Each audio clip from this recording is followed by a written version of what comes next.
எல்லாரும் புல்லட் வச்சுக்கிறது வந்து சாதாரண விஷயம் தான், தோழர் சொன்னார். ஆனால் ஒருத்தன் புல்லட் வெட்டினா வலது கையை வெட்டுறான். இடது கையில் கிளட்ச் பிடிக்கணும், வலது கையில் ஆக்சிலேட்டர் திருப்பணும். நீங்கள் யோசிச்சு பாருங்கள் எவ்வளோ டெக்னாலஜியாக சாதிய வன்முறை நடக்குதுன்னு. இடது கையில் கிளட்சை பிடிச்சிங்கன்னா வண்டி நிற்கும், ஆக்சிலேட்டரை திருப்புனா வண்டி ஓடும்.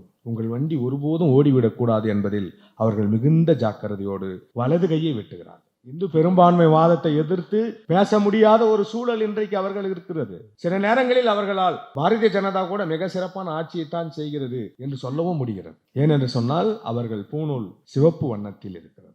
சிவப்பு வண்ணத்தில் இருக்கக்கூடிய பூணில் குங்குமம் தடவப்பட்டிருக்கு. ஆனால் சனாதனத்தை எதிர்க்க வேண்டும் என்று சொன்னால் நீலம் என்பது மிக முக்கியமானது. இன்னைக்கும் அதுதானே திருநெல்வேலியில் நடக்குது. நல்லா படிக்கிற பையனை வெட்டி போட்டுறாங்கல்ல, வெட்டினவன் வந்து வெட்டுப்பட்டு நல்லா ஆயிட்டு பாஸ் பண்ணிட்டான். எப்படிரா நீ என்ன நினைக்கிற என்று சொல்லுகிற பொழுது அந்த தம்பி சொன்னான், என்ன வெட்டினவங்க கூட பாஸ் பண்ணிட்டு இருந்தா நல்லா இருக்கலாம். மாட்டுக்கறியை சாப்பிடுற ஒரு இஸ்லாமியர் மாட்டுக்கறி கடையை வைத்தால் அந்த கடையில் போய் மாட்டுக்கறியை மறைஞ்சு நின்னாவது வாங்கி சாப்பிடுறவங்க இருக்காங்க. ஆனா அதே மாட்டுக்கறியை சாப்பிடுகிற ஒரு தலித் ஒரு மாட்டுக்கறி கடையை வச்சா அந்த கடைக்கு போக மாட்டார்கள். ஒரு தேநீர் கடையை வச்சா அந்த தேநீர் கடையில போய் தேநீர் குடிக்க மாட்டார்கள். அவர்கள் கைப்பட்டதை யாரும் சாப்பிட மாட்டார்கள். அடுத்ததாக இயற்கை அழகியலோடு சேர்த்து அரசியலை ஊட்டுபவர், கவிஞர், பல விருதுகளுக்கு சொந்தக்காரர். அவர்களின் வரிகளாலே ஆரம்பிப்போம். தலித் வரலாற்று மாதம். நீலவானம் ஒளிர்கிறது நிலப்பரப்பின் மீது, வெள்ளை கொக்கு ஒன்று பறப்பது அழகுமுரண். நீர் வண்ணங்கள் நகர்ந்து தாளை நனைக்கும், தன் துருகையை தொட்டு பசியாற்றுகிறார் ஓவியர். கலைந்து முடிந்த திரளெங்கும் வியாபித்திருக்கும் மேகதம்பங்களில் நீர் மகரந்தங்கள் மிதக்க அசைந்தாடுகிறது காற்று.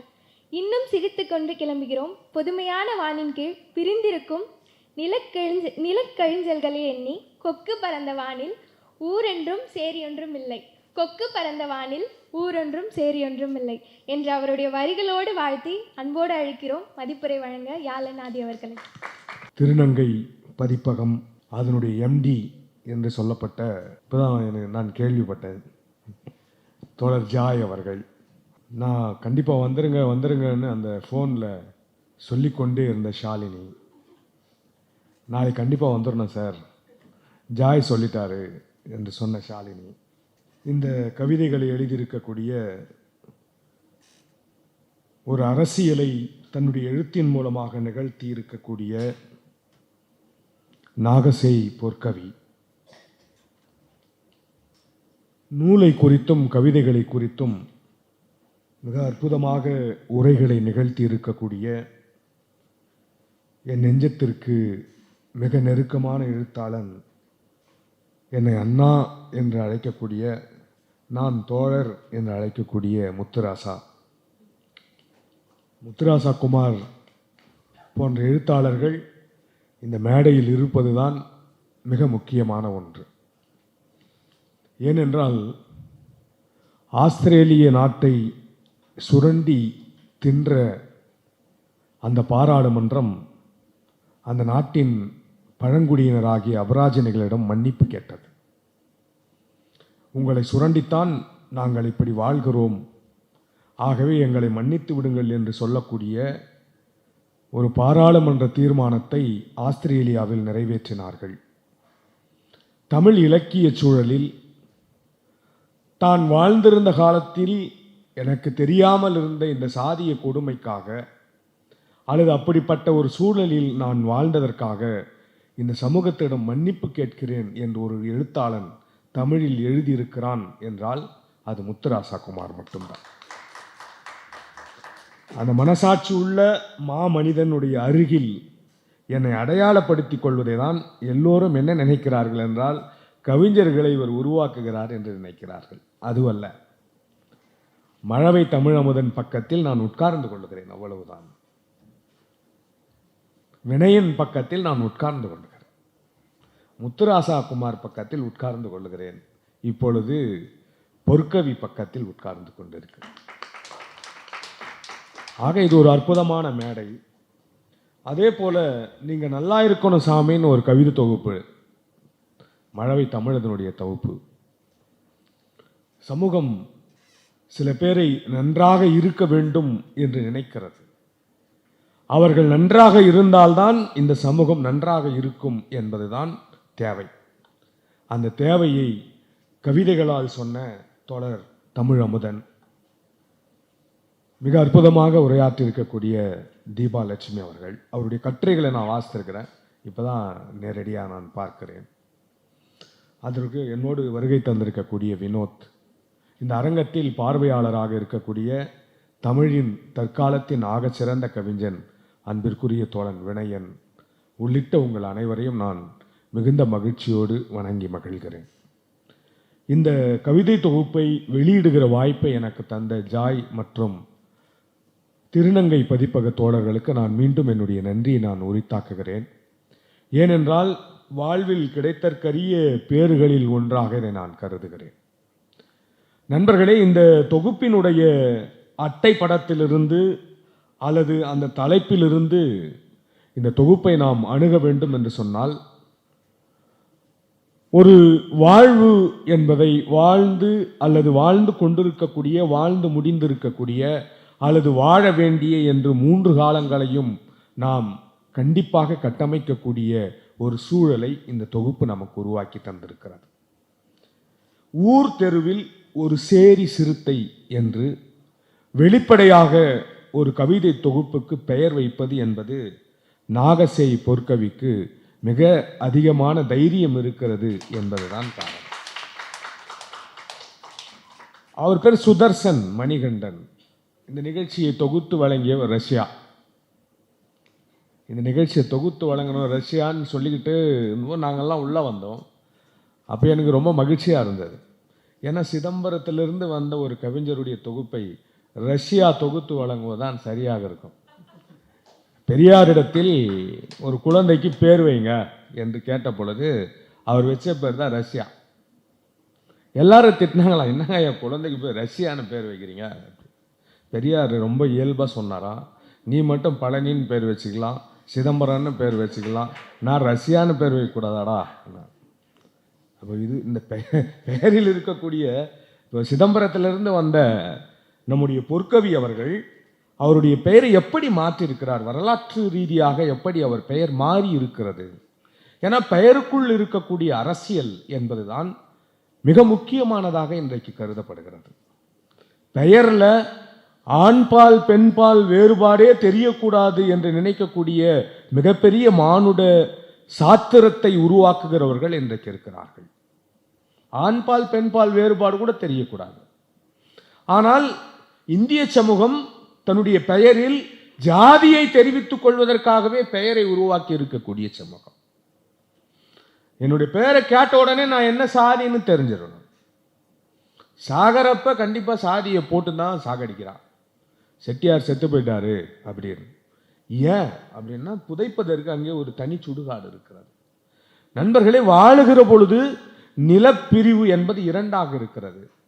ஒரு கணக்குக்கு நாம் சொன்னோம் என்றால் 6 லட்சம் கிராமங்கள் இந்தியாவில் இருக்கின்றன என்று சொன்னால் 6 லட்சம் கிராமங்கள் 6 லட்சம் ஊர்களாகவும் 6 லட்சம் சேரிகளாகவும் இருக்கின்றன என்று சொல்லுகிறார்.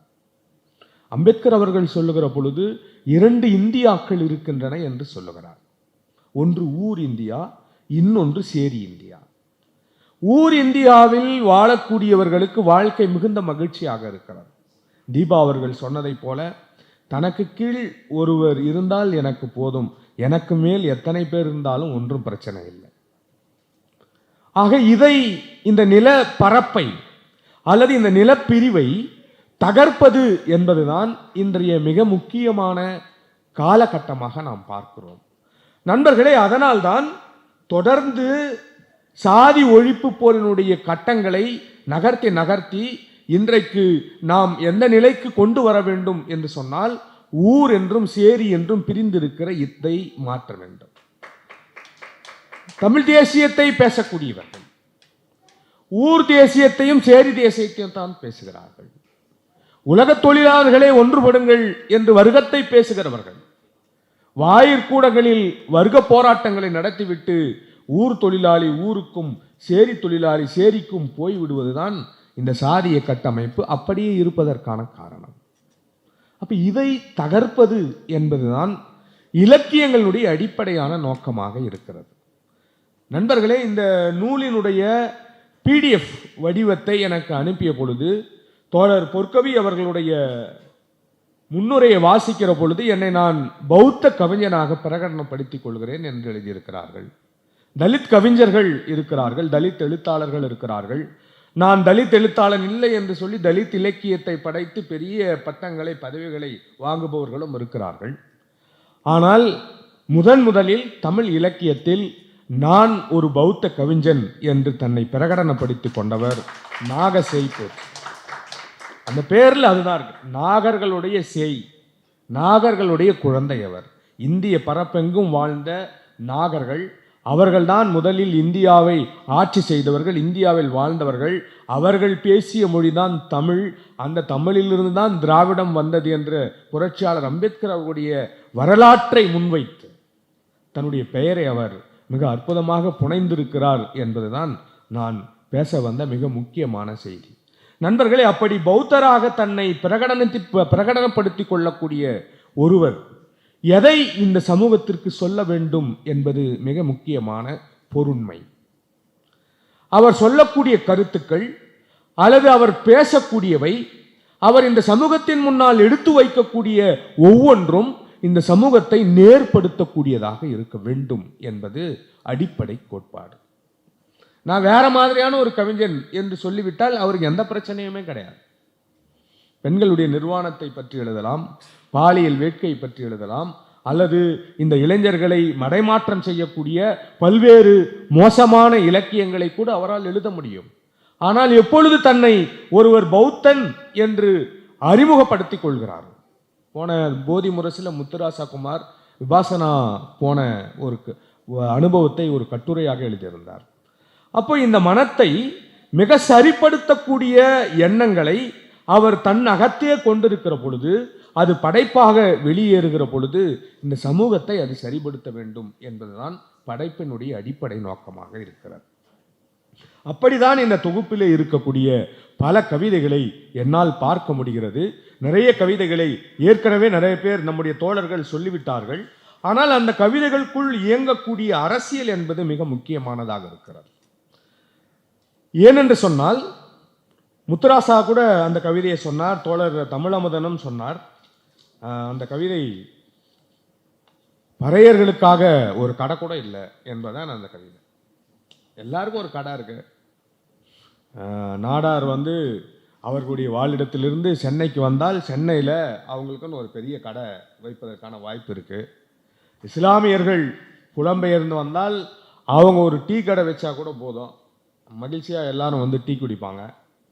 ஆனால் ஒரு தலித்து ஒரு கடையை வைக்க முடியுமா? அதுதான் ஒரு உலகம் முழுக்க தேடி பார்த்துட்டார். நான் இந்த சமூகத்தை சார்ந்தவன் என்று சொல்லி ஒரு வணிக நிறுவனத்தை நடத்துவதற்கு இந்திய சமூகத்தில் இடம் இருக்கிறதா? அதுதான் அந்த கவிதையுடைய கேள்வி நண்பர்களே. அந்த கவிதை அங்கேதான் தன்னை நிலைநிறுத்தி கொள்ளுகிறது. பறையர்கள் பல்லு குத்துற குச்சாவது வாங்க பறையர் பலசரக்கு அங்காடியை தேடி தேடி ஊர் உலகமெல்லாம் ஒரு எழுத்தாளன் அலைகிறான். அப்படி ஒன்று இல்லை, ஏன் அப்படின்னு ஒரு கேள்வியை நாம் முன்வைத்தால் அதற்கு பதில் அம்பேத்கரிடம் இருக்கிறது. இவர்களுக்கு சோசியல் இன்வெஸ்ட்மெண்ட் இல்லை, சமூக முதலீடு என்பது இல்லை. அப்போ இவர்களுக்கான சமூக முதலீடு எங்கே சென்றது? இவர்கள் எத்தகைய சமூக முதலீட்டை கொண்டிருக்கிறார்கள்? இவர்களுடைய சமூக முதலீட்டை இல்லாமல் ஆக்கியவர்கள் யார் என்ற எல்லா கேள்விகளையும் வாசகன் தனக்குள் நிலைநிறுத்திக் கொள்ளுகிற பொழுது அதை நோக்கிய ஒரு போராட்டத்தை அல்லது ஒரு களத்தை அமைத்துக் கொள்வதற்கான தேவையை அந்த கவிதை செய்கிறது. அம்பேத்கர் சொல்லியிருக்காரு, சோசியல் இன்வெஸ்ட்மெண்ட் கிடையாது. மாட்டுக்கறியை சாப்பிட்ற ஒரு இஸ்லாமியர் மாட்டுக்கறி கடையை வைத்தால் அந்த கடையில் போய் மாட்டுக்கறியை மறைஞ்சு நின்னாவது வாங்கி சாப்பிட்றவங்க இருக்காங்க. ஆனால் அதே மாட்டுக்கறியை சாப்பிடுகிற ஒரு தலித் ஒரு மாட்டுக்கறி கடையை வச்சா அந்த கடைக்கு போக மாட்டார்கள். ஒரு தேநீர் கடை வச்சா அந்த தேநீர் கடையில் போய் தேநீர் குடிக்க மாட்டார்கள். ஒரு சிற்றுண்டி கடை வைத்தால் சிற்றுண்டியை வாங்க அங்கே செல்ல மாட்டார்கள். ஏன் என்று சொன்னால் அவர்களுக்கு சமூக முதலீடு என்று ஒன்று கிடையாது. அவர்கள் கைப்பட்டதை யாரும் சாப்பிட மாட்டார்கள். இன்னைக்கு கல்வித்துறையில் நீங்கள் நிறைய விஷயங்களை கேள்விப்பட்டிருப்பீங்க. சத்துணவை செய்யக்கூடிய சமையலர்கள் தாழ்த்தப்பட்ட சமூகத்தை சார்ந்தவர்களாக இருக்கிறார்கள் என்பதற்காக தங்களுடைய பிள்ளைகளை பள்ளிக்கூடத்திற்கு அனுப்பாத பொதுமக்கள் இங்கே இருக்கிறார்கள். நீங்கள் யோசித்து பாருங்க. அதுதான் சோஷியல் இன்வெஸ்ட்மெண்ட். அப்போ இந்த சமூக முதலீட்டை இவர்களுக்கு ஏற்படுத்தி எது தரும் என்று சொன்னால், நாக செய் பொற்கவி அவர்கள், முத்து ராசகுமார், வினயன், தமிழமுதன் போன்ற எழுத்தாளர்கள் தரக்கூடிய இலக்கியங்கள் தான் இந்த சமூகத்தை பண்படுத்தக்கூடியதாகும். அதுதான் இந்த தொகுப்போட வேலை. அந்த வேலையைத்தான் இந்த இலக்கியங்கள் மிக சிறப்பாக செய்து கொண்டிருக்கின்றன நண்பர்களே. அப்போ ஒரு தலித் இலக்கியம் என்பது என்னவாக இருக்க வேண்டும் என்று சொன்னால், சத்தியம் சிவம் சுந்தரமாக இருக்கக்கூடாது. சத்தியம் என்று இவ்வளவு நாள் நீங்கள் எதை சொன்னீர்களோ அது தலித் இலக்கியத்தில் கிடையாது. உண்மை என்று நீங்கள் இவ்வளவு நாள் எதை சொன்னீர்கள்? ஒரு சாதி இந்துவனுடைய கடையில் சுடப்படுகிற இட்லி தான் சுத்தமானது என்று இவ்வளவு நாள் சொல்லிக் கொண்டிருக்கிறீர்கள். நண்பர்களே, உங்களை விட மிக அதிசுத்தமாக இட்லியை சுடக்கூடிய ஆற்றல் எங்களுக்கு இருக்கிறது என்பதை காட்டுகின்ற ஒன்றுதான் சத்தியத்தை மறுதலிப்பது. சுந்தரம் அழகு. இவ்வளவு நாள் எது அழகுன்னு நீங்க சொன்னீங்களோ அதை மறுக்கிறோம். இவ்வளவு நாள் எதை நீங்கள் நம்பிக்கை என்று சொன்னீர்களோ அந்த நம்பிக்கைகள் எல்லாம் நாங்கள் தகர்க்கிறோம். அப்படிப்பட்ட ஒரு தகர்ப்பு தான் இந்த கவிதை தொகுப்புகளில் நடந்து கொண்டிருக்கிறது. தோழர் தீபா அவர்கள் சொன்னதை போல சோறுக்கும் சாதத்திற்குமான மிகப்பெரிய இடைவெளி அங்கே இருக்கிறார். நீருக்கும் ஜலத்துக்குமான இடைவெளி தான் அது. எங்க போயிருந்தீங்கன்னா ஆத்துக்கு போயிருந்தேன் அப்படின்னு சொல்ற ஆறும் ஆத்து வீடு என்கிற அந்த சொற்றொடர்களுக்கு இருக்கக்கூடிய அரசியல் என்பது மிக முக்கியமானது. அப்போ இந்த போல செய்தல் என்ற நடைமுறையில் அதே மாதிரி பேச ஆரம்பிச்சிட்டாங்க.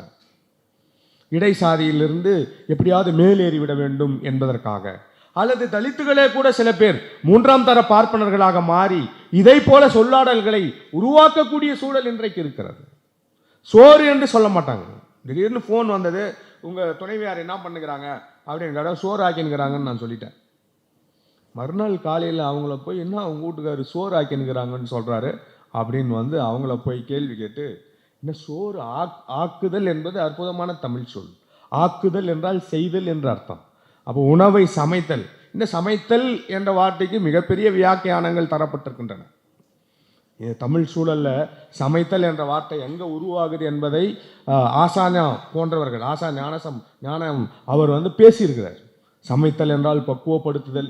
உண்ண முடியாமல் இருக்கக்கூடிய காய்கறிகளை, அரிசிகளை அப்படியே நீங்கள் சாப்பிட முடியாது. ஆகவே அதை சாப்பிடுவதற்கு ஏற்ப நீங்கள் பக்குவப்படுத்த வேண்டும். பக்குவப்படுத்துவதற்கு எதையெல்லாம் செய்ய வேண்டும் அதையெல்லாம் செய்ய வேண்டும். அதுதான் சமைத்தல் என்று சமைக்கிறதுக்கு சொன்னதை ஆக்குதல் என்ற அற்புதமான ஒரு சொல்லை நாம் சொல்லுகிற பொழுது நம்முடைய வாயிலிருந்து என்ன வார்த்தை வருகிறது என்பதை பார்த்து சாதியை கண்டுபிடிக்கக்கூடிய சமூகம் இந்த சமூகமாக இருக்கிறது. ஆகவே வர்க்க போராட்டம் என்பதை நண்பன் எப்படித்தான் பார்த்தாலும் அம்பேத்கரிடம் இருந்தான் அதற்கும் பதில் இருக்கிறது. நாகசை சொன்னதை போல அடைப்பட்ட வர்க்கம் தான் ஜாதி என்று அம்பேத்கர் சொல்றார். க்ளோஸ்ட் கிளாஸ், அடைப்பட்ட வர்க்கம் தான் ஜாதி. அப்ப ஜாதியை நீங்கள் தகர்க்க வேண்டும் என்றால் அடைக்கப்பட்டிருக்கக்கூடிய அடைப்புகளை நீங்கள் திறக்க வேண்டும், அல்லது அவற்றை தகர்க்க வேண்டும். அப்படி தகர்க்க வேண்டும் என்று சொன்னால் அதற்கு மிக முக்கியமான தேவையாக இருப்பது வெளிப்படையாக இத்தகைய கவிதைகளை குறித்து பேசுவது. கொஞ்சம் கூட தயக்கம் இல்லாமல் அல்லது கொஞ்சம் கூட அச்சம் இல்லாமல் இதை குறித்து விரிவாக உங்களால் வெளியே பேச முடியும் என்று சொன்னால் அப்பொழுது விடுதலையை நோக்கி நாம் நகர்கிறோம் என்று அர்த்தம். அப்படித்தான் இந்த கவிதைகள் விடுதலையை நோக்கி நகர்த்தக்கூடிய கவிதைகளாக இந்த தொகுப்பிலே எல்லா இடங்களிலும் நம்முடைய தோழர் பொற்கவி அவர்கள் தன்னுடைய நிலையை எப்படி சொல்வது என்று தெரியாமல் தவிக்கிறார். தலித் வாழ்க்கையே ஒரு தவிக்கிற வாழ்க்கை தான். என்ன பண்றதுன்னே தெரியல. அமைதியா இருக்கான். அவனுக்கு அந்த டீச்சர் கிட்ட போய் அந்த வார்த்தையை சொல்லணும், தான் என்ன சாதின்னு சொல்லணும். இப்போ ஒலிக்கு அளவு இருக்கிறது, சவுண்டுக்கு அளவு இருக்கு. ஹெட்ஸ் அப்படின்னு சொல்றோம். மனிதர்களுடைய காது எவ்வளவு அளவான ஒலியை வாங்கி கொள்ளும் என்று சொன்னால் 20 ஹெட்ஸிலிருந்து 20,000 ஹெட்ஸ் வரை ஒலியை வாங்கி கொள்ளும். 20 ஹெட்ஸுக்கு உள்ள நீங்க பேசுனீங்கன்னா நம்ம காது கேட்காது. 20,000 ஹெட்ஸுக்கு மேல பேசுனீங்கன்னா காது தாங்காது. ஆனா இந்த சொல்லை சொல்வதற்கு ஒரு ஒலி அளவு தேவைப்படுகிறது. இப்படி அளவுகள் நிறைய தமிழ் சமூகத்தில் இருக்கு. உதவுறதுக்கு ஒரு டைமிங் தேவைப்படுது. அந்த டைம் எவ்வளோன்னு நேரத்தை அளப்பதற்கு வள்ளுவன் ஒரு அளவுகோலை வைத்திருப்பான். உடுக்க இழந்தவன் கை போல ஆங்கே இடுக்கண் களைவதாம் நட்பு அப்படின்னு சொல்லியிருப்பான். எவ்வளவு சீக்கிரத்துல ஒருவனுக்கு நீ உதவி செய்ய முடியும், 10 செகண்டா அல்லது 1 மணி நேரமா அல்லது 1 நாளா 1 வாரமா அப்படின்னா அப்படி கிடையாது. அந்த டைம் இல்லை. அப்ப என்ன டைம்? இந்த மாதிரி ஒரு மேடையில் ஒருவன் ஏறுகிறான், அப்படி ஏறும்போது அவனுடைய வேட்டி அவிழ்கிறது என்று சொன்னால் அவனுடைய கை எவ்வளவு வேகமாக சென்று அந்த வேட்டியை பிடித்து அவனுடைய மானத்தை காப்பாற்றுமோ அவ்வளவு வேகமாக நீங்கள் உதவி செய்ய வேண்டும் என்றான். அப்படி ஒரு டைமிங்க, அப்படி ஒரு அளவை இங்கே நாகசேய் அவர்கள் வைக்கிறார்கள். அந்த கவிதையை படித்த பொழுது எனக்கு அதுதான் தோன்றியது. 2 காதுக்கும் இடையே கேட்கக்கூடிய அளவிற்கு தான் அந்த சவுண்ட் இருக்கணும்னு சொல்றாரு. 2 காதுகளுக்கு இடையே தான் அந்த சவுண்டு கேட்கணும். நான் எஸ்சி மாணவன் அப்படின்னு போயிட்டு டீச்சர் காதுல சொல்லணும். அந்த ஒலி கூட டீச்சருடைய 2 காதுக்கு நடுவில் தான் கேட்கணும். 3வது காதுக்கு கேட்டக்கூடாது. கேட்டா அவன் மறுநாள்ல இருந்து அந்த வகுப்புல சரியா இயங்க முடியாது. அப்படித்தான் கல்வி சூழல் இருக்கிறது. இன்னைக்கும் அதுதானே திருநெல்வேலியில் நடக்குது. நல்லா படிக்கிற பையனை வெட்டி போட்டுறாங்கல்ல. வெட்டினவன் வெட்டுப்பட்டு நல்லா ஆயிட்டு பாஸ் பண்ணிட்டான். எப்படிரா நீ என்ன நினைக்கிற என்று சொல்லுகிற பொழுது அந்த தம்பி சொன்னான், என்னை வெட்டினவங்க கூட பாஸ் பண்ணிட்டு இருந்தா நல்லா இருக்கலாம். அது இந்த கவிதையில் இருக்கு. என்னை இழிவா பார்க்குறவங்களுக்கு நான் திருப்பி என்ன செலுவேன் என்றால் திருப்பி அன்பை செலுத்துவேன் என்று சொல்றேன். இந்த தொகுப்புல இருக்கு கவிதை. திருப்பி நான் அன்பை செலுத்துவேன். அப்ப அன்பை செலுத்துறதுனால என்னுடைய அடையாளத்தை, என்னுடைய வாழ்வை பார்த்து நீங்கள் கேலி செய்யலாம். ஆனாலும் நான் அன்பை தான் உங்களுக்கு திரும்ப திரும்ப செலுத்த முடியும் என்று சொல்லக்கூடிய பௌத்த தன்மை இந்த தொகுப்புல இருக்கிறதுனால தான் தன்னை பௌத்த கவிஞன் என்று அவர் தன்னை எப்பொழுதும் அறிவித்துக் கொள்ளுகிறார். நாங்கள் கள்ளி செடிகள் கவிதையை பற்றி தோழர் பேசினாங்க. அது ஒரு அறிவியல் கவிதை. தலித் கவிதை, தலித் எழுத்தினுடைய அடுத்த கட்டம் என்பது என்னவாக இருக்கும் என்று சொன்னால் பௌத்த எழுத்தாக இருக்கணும். அடுத்தது சயின்ஸ் ஓரியன்ட் ரைட்டிங்ஸாக இருக்கணும், அறிவியல் எழுத்தாக இருக்கணும். கள்ளிச்செடி ஒரு அறிவியல் எழுத்து. நீரில் இருக்கக்கூடிய உயிரினங்கள் நிலத்திற்கு வருது. நீரில் இருக்கக்கூடிய உயிரினங்கள் நீரில் இருக்கிற பொழுது நீரில் இருக்கக்கூடிய ஆக்சிஜனையே சுவாசித்துக் கொள்ளும். அதற்கு செவில்கள் இருந்தால் மட்டும் போதும். வாய் வழியா தண்ணீர் உள்ளே போய் செவில் வழியாக வெளியே வருகிற பொழுது நீரில் இருக்கக்கூடிய ஆக்சிஜன், ஏன்னா நீர் ஹைட்ரஜன் ஆக்சிஜன் என்ற 2 மூலக்கூறுகளால் ஆனவை. அப்போ அதை உறிஞ்சி கொள்ளக்கூடிய தன்மையுடையதாக இருந்தது.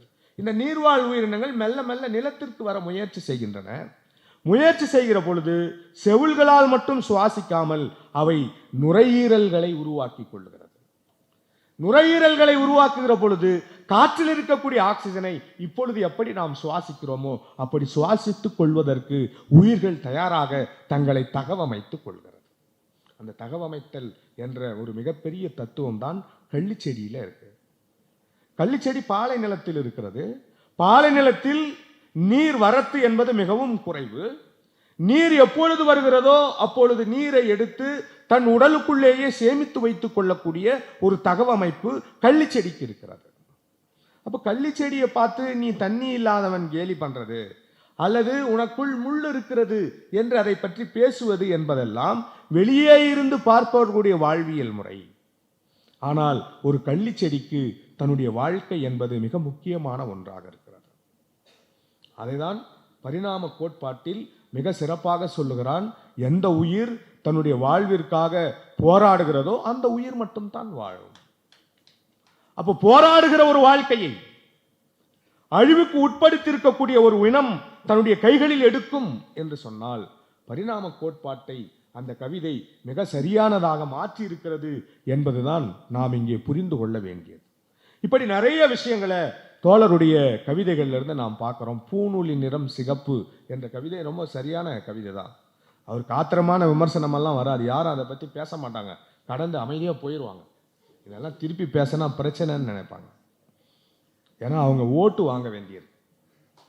இந்து பெரும்பான்மை வாதத்தை எதிர்த்து பேச முடியாத ஒரு சூழல் இன்றைக்கு அவர்கள் இருக்கிறது.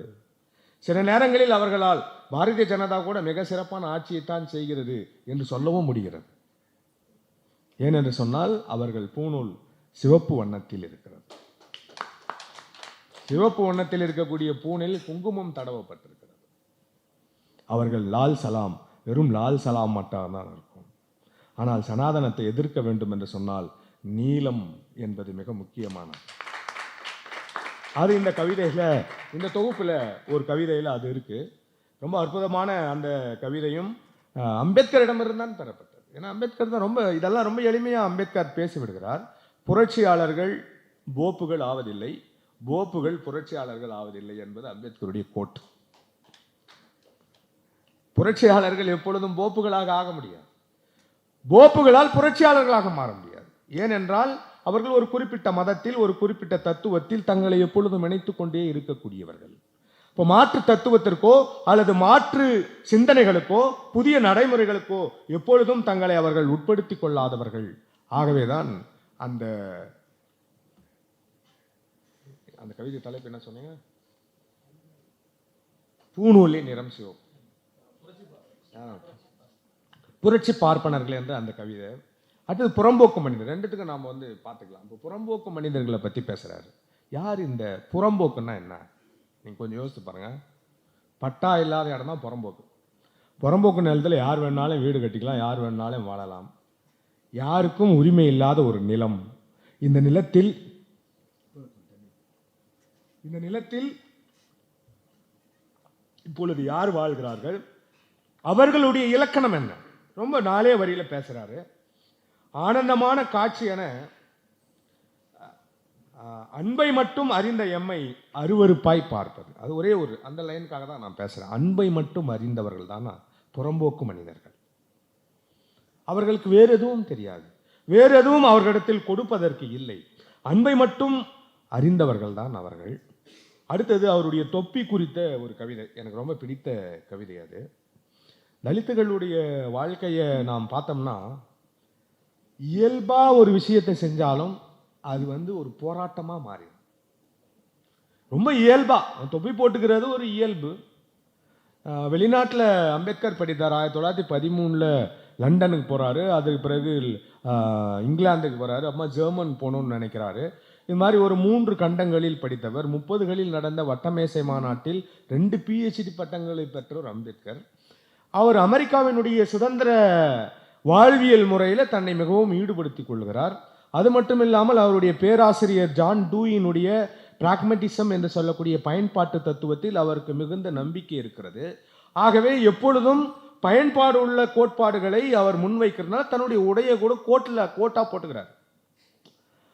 அப்போ அது ஒரு சாதாரண நிகழ்ச்சி தான்.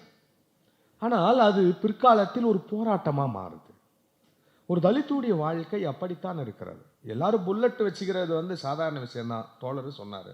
ஆனால் ஒருத்தன் புல்லட் வெட்டினா வலது கையை வெட்டுறான். இடது கையில் கிளட்ச் பிடிக்கணும், வலது கையில் ஆக்சிலேட்டர் திருப்பணும். நீங்கள் யோசித்து பாருங்கள் எவ்வளோ டெக்னாலஜியாக சாதிய வன்முறை நடக்குதுன்னு. இடது கையில் கிளட்சை பிடிச்சிங்கன்னா வண்டி நிற்கும், ஆக்சிலேட்டரை திருப்புனா வண்டி ஓடும். உங்கள் வண்டி ஒருபோதும் ஓடிவிடக்கூடாது என்பதில் அவர்கள் மிகுந்த ஜாக்கிரதையோடு வலது கையை வெட்டுகிறார்கள். ஒரு ஊரில் நடந்த கலவரத்தில் வீட்டில் யாரையும் அடிக்கவே இல்லை. வீட்டில் இருக்கக்கூடிய பாத்திரங்களில் இருக்கக்கூடிய உணவுப் பொருள்கள் பார்த்தீங்களா, பருப்பு, அரிசி, நிலக்கடலை, இது எல்லாத்தையும் கொண்டாந்து வெளியே போட்டு எண்ணெய் ஊற்றி கொளுத்திட்டாங்க. நீ சாப்பிடக்கூடாதுங்கிறது தான் அவங்களுடைய விஷயம். நீங்கள் இளவரசன் திவ்யா திருமணத்திற்கு பிறகான கலவரத்தில் நடந்த ஊருக்கு போயிருப்பீர்கள் என்றால் அங்கேயும் வேற ஒன்றுமே பண்ணல, பாத்ரூம் எல்லாம் கொளுத்திட்டாங்க, வேற ஒன்றும் பண்ணல. அவங்கெல்லாம் சென்னை, பெங்களூர் மாதிரியான ஊர்களுக்கு சென்று கட்டிட தொழில் செய்யக்கூடியவர்களாக தலித்துகள் இருந்தாங்க. அங்கே போயிட்டு அங்கே எப்படி பாத்ரூம் இருக்கோ அது மாதிரி இங்கே செஞ்சுட்டான். டைல்ஸ் எல்லாம் போட்டு நல்ல விலை உயர்ந்த பேசின் எல்லாம் வச்சு, வாஷ் பேசின் எல்லாம் வச்சு, அம்மா ஃப்ளஷ் அவுட் எல்லாம் வச்சு, ஹீட்டர் வச்சு, எல்லா வீட்டுகளுக்கும் நான் போய் பார்த்தேன் நண்பர்களே. குளியல் அறையை தான் கொளுத்திருப்பான். ஏன்னா அவனுக்கு அங்கே குளியல் அறை கிடையாது, அவன் ஆண்ட பரம்பரை, அதனால் ஓலை கட்டிட்டு தான் குளிக்கிறான். ஆனால் இவன் உழைக்கும் பரம்பரை இல்லை. இவன் அப்போது எதை அழிக்க வேண்டும் என்பதில் அவர்கள் மிக எச்சரிக்கையாக இருக்கிறாங்க. அப்போது புல்லட் ஆனாலும் சரி, கல்வி ஆனாலும் சரி, அதை அழிப்பது என்பது அவர்களுடைய வேலையாக இருந்தாலும் இந்த மாதிரி சாதாரணமான விஷயங்களை செய்வது என்பது ஒரு தலித் வாழ்க்கையில் போராட்டமாக இருக்கிறது. நம்முடைய பொற்கவி அவர்கள் தொப்பி அணிவது கூட ஒரு போராட்டம் தான். எங்கள் முன்னோர்களுடைய வேதனை அது. கோயிலில் போனால் வந்து அந்த பரிவட்டம் தலப்பா கட்டுறது தான் பரிவட்டம் கட்டுறது. எங்கள் ஊர் கோயில் எல்லாம் இல்லை. அது தோழர் முத்துராசு அவர்கள் தேரை பற்றி பேசிகிட்டு இருந்தாங்க. அப்போ எனக்கு ரொம்ப மகிழ்ச்சியாக இருந்தது. எங்கள் ஊர் தேர் இருக்கு தோழர். எங்கள் ஊர் வந்து எங்கள் ஊர்னால் எங்கள் சேரியினுடைய தேர் என்னென்னா, எங்கள் ஊர்லேயே திருவிழா நடக்காது. அது உயரமான தேர், ஒரு 100 அடி இருக்கும். அதை தள்ளிட்டு போவோம். எங்கெல்லாம் ஜாதி இந்துக்கள் தெருக்கள் இருக்கோ அந்த தெருவில் தான் போவோம். அப்போ ஒரு மிகப்பெரிய ஜாதி ஒழிப்பு போராட்டத்தை 125 ஆண்டுகளுக்கு முன்பு எங்களுடைய முன்னோர்கள் நடத்தியிருக்காங்க. அப்படிப்பட்ட எல்லாவற்றையும் நாங்களே எடுத்துக்கொள்வது என்கிற ஒரு போராட்ட மனநிலையிலிருந்து எங்களுக்கு தரல. அப்படி தானே, சரி இப்போ நான் தினமும் வந்து தலைக்கு பரிவட்டம் காட்டுறேன்னு தொப்பி போட்டிருக்கிறாரு தோழர். அது இதில் வந்து கவிதையாக இடம்பெற்று. அப்போ வாழ்க்கையையே ஒரு போராட்டமாக மாற்றக்கூடிய மிக முக்கியமான செயல்பாடுகள் தலித்துகளுக்கு இருக்கிறது. அதுவும் குறிப்பாக ஒரு தலித் படைப்பாளிக்கு அது மிகவும் தேவையாக இருக்கிறது. இந்த தொகுப்பில் எனக்கு மிகவும் நான் அவருடைய டிக்ளரேஷனுக்கு ஏற்ப புத்தன் பேசுகிறான் என்று சொல்லக்கூடிய கவிதையில் ஒரு கவிதையை சொல்லுகிறேன் நண்பர்களே. ரொம்ப முக்கியமானது இந்த கவிதைகள். அதை பிச்சுவான் வந்து தோழர் பேசிட்டாரு. நான் கச்சிதம் பேசுகிறேன். கச்சிதம்னு கடைசி கவிதை, ரொம்ப முக்கியமான ஒரு கவிதை. கச்சிதங்கள் அனைத்தும் காலாவதி ஆகி கொண்டே இருக்கின்றன. இதுதான் வந்து பௌத்தத்தினுடைய அடிப்படை கூறு. இங்கே நிலையானது என்று எதுவும் கிடையாது. இம்பர்மனன்ட், நிலையானதுன்னு எதுவும் கிடையாது. இப்பொழுது இருக்கக்கூடிய இந்த வாழ்க்கை இப்படியே இருக்கும் என்று யாரும் சொல்ல முடியாது. இப்பொழுது இருக்கக்கூடிய இந்த துன்பம் இப்படியே நீளும் என்று யாரும் சொல்ல முடியாது. இப்படி இருக்கக்கூடிய இந்த இழிமை இப்படியே தான் இருக்கும் என்று யாரும் சொல்ல முடியாது. இப்படி இருக்கக்கூடிய உங்களுடைய பெருமை இப்படியே தான் இருக்கும் என்று நீங்களும் சொல்லிவிட முடியாது. எல்லாம் ஒரு நாள் மாறும். மாறிக்கொண்டே இருப்பதுதான் வாழ்க்கை. நீல நிறத்தில் இருந்த வானம் மேகங்களை திரட்டி கொண்டு கருப்பா மாறிடுச்சு. காய்ந்து போயிருந்த பூமி தண்ணீரை குடித்து மகிழ்ச்சியாக மாறிவிடுகிறது. ஒரே நிமிடத்தில் நிகழ்ந்து விடுகிற மாற்றங்கள் தான் மனித வாழ்க்கையும் மனித எண்ணங்களும். இன்னைக்கு இந்த நிமிடத்தில் நீங்கள் என்ன நினைக்கிறீர்கள் என்பதை அடுத்த நிமிடத்தில் நீங்களே மறுத்துவிட முடியும். தமிழ் கவிதை ஒன்று பேசுகிறது, இப்பொழுது நீங்கள் நினைத்த நதியில் மீண்டும் இன்னொரு முறை உங்கள் கால்களை நனைக்க முடியாது. ஏன்னா நீங்கள் நினைத்த நதி போயிடுச்சு. இப்போ நீங்கள் காலை நதி நினைக்கணும்னா புதிய நதி ஒன்று வந்து கொண்டிருக்கிறது. இன்றைக்கு நீங்கள் இப்பொழுது பார்த்திருக்கிற காகம் நேற்று நீங்கள் பார்த்த காகம் தானா? சொல்ல முடியாது. அந்த காகத்திற்கு ஒரு அடையாளத்தை உங்களால் வைக்க முடியாது. யோசித்து பார்த்தோம் என்று சொன்னால், மாறக்கூடிய இந்த உலகத்தில் மாறாது இருக்கிறது என்று எவனும் எதையும் சொல்ல முடியாது. இதுதான் கச்சிதம், இதுதான் சரி என்று யாராலும் அறுதியிட முடியாத இந்த வாழ்க்கையில் நாம் புரிந்து கொள்ள வேண்டியது ஒன்று இருக்கிறது நண்பர்களே. எல்லாம் மாறும். அப்ப கச்சிதங்கள் அனைத்தும் காலாவதி ஆகிக் கொண்டே இருக்கின்றது. முந்தைய நிமிட முழுமைகளும் இந்நிமிடத்தின் தன் இருப்பை கேள்விக்கு உட்படுத்துகின்றன. 2000 ஆண்டு கால ஜாதியை கேள்விக்கு உட்படுத்தி கொண்டிருக்கிறோம். இது சரிதானா என்று யோசிக்க வைக்கிறோம். தலித் இலக்கியத்தினுடைய மிக முக்கியமான கூறு அதுதான்.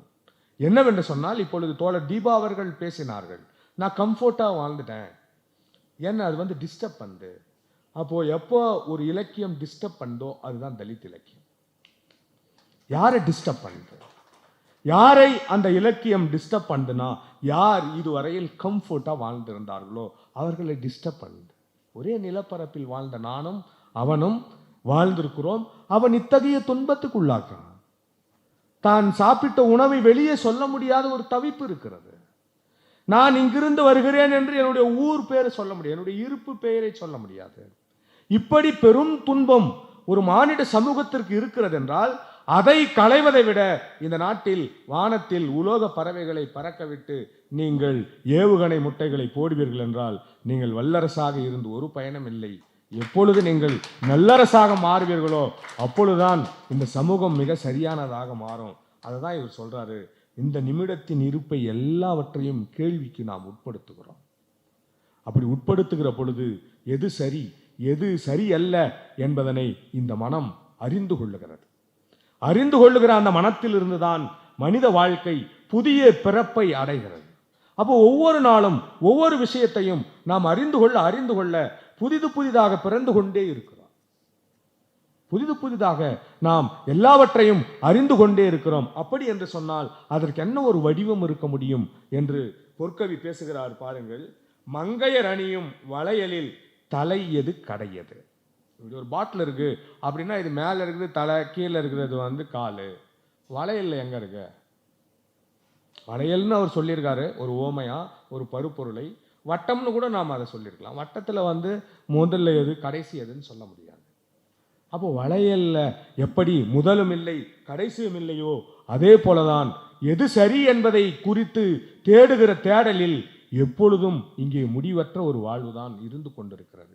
எல்லாவற்றிலும் நாம் நன்மையை தேடக்கூடியவர்களாக முயற்சி செய்யக்கூடிய வாழ்வை நோக்கிதான் இலக்கியங்கள் நம்மை நகர்த்துகின்றன. அந்த வேலையை தான் இன்றைக்கு தலித் இலக்கியங்கள் செய்து கொண்டிருக்கின்றன. அப்படிப்பட்ட ஒரு இலக்கிய செழுமை உள்ள ஒரு கவிதை தொகுப்பை தோழர் நாகசை பொற்கவி அவர்கள் நமக்கு தந்திருக்கிறார்கள். அவருடன் உரையாடி கொண்டிருக்க போது நேர்பேச்சில் அவர் பேசுகிற பொழுது என்ன குறை இருந்தா சொல்லுங்க அப்படின்னு கேட்டார். ஒரு நல்ல படைப்பாளிக்குள்ள ஒரு மிக முக்கியமான பண்பு. நான் அதனால்தான் முத்துராசா குமாரை படிக்கிறேன், தமிழ் அமுதனை படிக்கிறேன், வினயனை படிக்கிறேன். வினயன் நீளத்தில் பேசி கொண்டிருக்கிற பொழுது ரொம்ப எதேச்சையா அவருடைய யரவானம் தொகுப்பை நான் படிச்சுட்டு இருந்தேன். அப்போ யோசித்து பார்த்தோம்னா இவங்கெல்லாம் எதை பற்றி பேசுகிறார்கள், எப்படி பேசுகிறார்கள், அவருடைய மொழி என்ன, அந்த மொழியில் நம்முடைய வாழ்வையை சொல்ல முடியுமா என்று நீங்கள் மேலும் மேலும் அதிகமாக வாசிக்கிற பொழுதும் அந்த வாழ்வு குறித்த எத்தனிப்புகளை நீங்கள் தொடர்ந்து உங்களுடைய வாழ்வில் கொள்ளுகிற பொழுது புதிய புதிய பாடுபொருள்கள் உங்களுக்கு கிடைக்கக்கூடிய வாய்ப்பு இருக்கிறது. அந்த புதிய பாடுபொருள்கள் தான் புதிய சொல்லாடல்களை, ஒரு புதிய மொழியை அல்லது நாகசைக்கான ஒரு தனி கவிதை மொழியை உருவாக்குவதற்கான மிக சிறந்த வாய்ப்புகள் இருக்கிறது. ஏனென்று சொன்னால் தலித் இலக்கியம் அழிந்து போய்விட்டது என்று எல்லோரும் சொல்லிக் கொண்டிருக்கக்கூடிய ஒரு சூழலில் நான் ஒரு தலித் கவிஞன் என்றும் என்னுடைய படைப்புகள் தலித் படைப்புகள் என்றும் அதை தாண்டி வழிகளை, கொண்டாட்டங்களை எல்லாம் சொல்லி முடித்த பிறகு நீங்கள் எதை பேசுவீர்கள் என்று கேட்கிற பொழுது நான் அன்பை பேசுவேன், அன்பை பேசுகிற பௌத்தத்தை பேசுவேன், நான் ஒரு பௌத்த கவிஞன் என்று தன்னை பிரகடனப்படுத்திக் கொள்ளுகிற தோழர் நாகசை அவர்களினுடைய இந்த தொகுப்பை வெளியிட்டு உரையாற்றிய இந்த வாய்ப்புக்கு தோழர் ஜாய் அவர்களுக்கும் மற்றும் ஷாலினி அவர்களுக்கும் ரஷ்யா அவர்களுக்கும் இந்த நூலை வெளியிட்டு மிக சிறப்பை தமிழ் சமூகத்திற்கு செய்திருக்கக்கூடிய திருநங்கை பதிப்பகத்திற்கும் என்னுடைய நன்றியை உரித்தாக்கி விடைபெறுகிறேன். நன்றி, வணக்கம்.